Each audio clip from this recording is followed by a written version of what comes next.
토테미즘은 쉽게 말해서 특정 자연물과 영적 혈연 관계를 맺는 원시 종교입니다.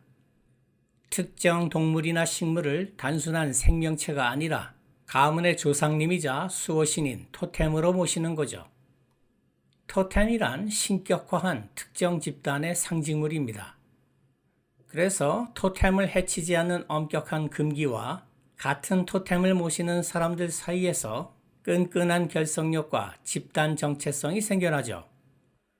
사회학자 디르켐은 여기서 한 발 더 나아가 사람들이 토템 앞에서 절을 할 때 사실은 사회 집단 그 자체를 숭배하고 있는 것이라고 분석했습니다. 토템의 명령이다 라며 따르는 규칙들은 알고 보면 사회가 유지되기 위해 만든 일종의 법률인 셈이죠. 즉, 토템으로 상징되는 신은 사회를 의인화한 상징물에 불과하다는 해석입니다. 이 논리를 만화 영화 라이언 킹에 대입해 봅시다. 영화 속 사자는 단순한 포식자가 아닙니다.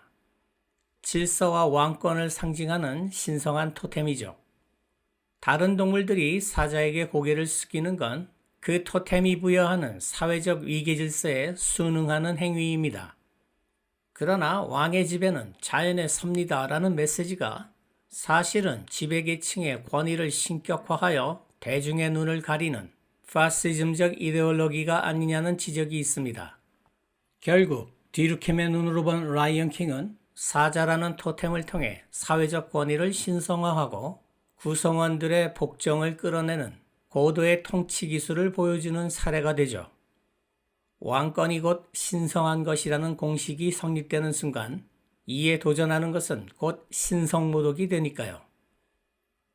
여러분은 이 예제를 미리 풀고 난 뒤에 강의를 들어야 독해력을 크게 키울 수 있습니다. 첫 문장을 볼까요?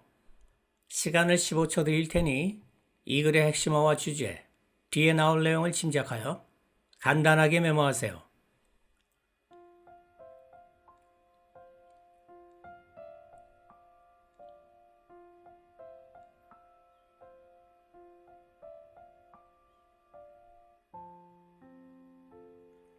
이제 같이 봅시다. 모든 사람은 스포츠팀이 별명을 가져야 한다고 알고 있다. 그러나 적절한 것을 선택하는 건 위험한 일이다. 핵심어는 스포츠 teams 혹은 닉네임스. 둘 중 어느 걸 핵심어로 할까 고민될 때는 둘 다 핵심어로 잡으세요. 그럼 오히려 주제를 파악하기 쉬워집니다. 주제는 스포츠팀 별명의 위험성 정도 될 것 같습니다. 뒤에 나올 내용은 스포츠팀 이름이 위험한 이유가 나오지 않을까요? 문제를 봅시다. 빈칸에 들어갈 알맞은 단어를 고르시오. 1번 비웃다, 2번 칭찬하다, 3번 숨기다, 4번 광고하다. 문장 완성 문제의 단서는 보통 빈칸 앞뒤에 있습니다. 그러나 이 문제의 경우 빈칸이 들어가 있는 문장을 해석해봐도 정답을 알아내기 어렵습니다. 지문 전체에서 추론해야 하는 문제이기 때문입니다. 다만 첫 문장 내용이 부정적인 걸로 봐서 부정적인 의미를 포함하고 있는 보기 1번 아니면 3번 정도가 정답으로 유력해 보이네요. 이 점을 참고하면서 계속 읽어봅시다. 일반적으로 별명은 두 가지 범주에서 나온다고 한다. 즉, 사자, 상어, 송골매와 같은 먹이를 얻기 위해 죽이기를 전문으로 하는 동물이거나 해적, 바이킹, 약탈자와 같은 훔치기로 유명한 인간이다. 물론 목적은 야만성을 빌려오기 위한 것이다.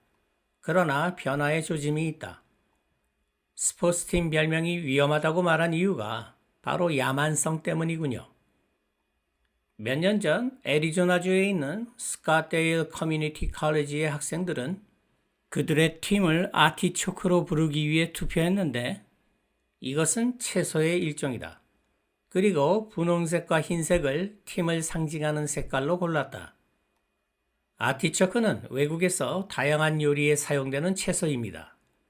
분홍색과 흰색은 야만성과는 거리가 먼 색깔이죠. 비폭력적인 상징을 선택한 학생들의 의도와 유머 감각이 돋보이네요. 학교 당국이 거절했지만 3년 뒤에 학생들은 목표의 절반을 달성했다. 즉, 팀은 아티초크이지만 색깔은 파랑색과 흰색이다. 작년에 이와 비슷한 별명과 관련된 다툼이 일어났다. 5대 1로 UCSC 학생들은 학교팀을 바나나 민달팽이로 부르기로 투표했다. 끈적끈적한 노란색 복종류를 기리며 비 오는 날에 바닷가 캠퍼스 위를 기어다니는 벌레의 일종인, 여기서 말하는 복종류는 민달팽이를 가리키는 거죠. 누구도 그 메시지를 놓치지 않도록 민달팽이를 찬성하는 학생들은 말했다. 다른 캘리포니아 학교의 미식 축구 정신을 빈칸하려 했다고.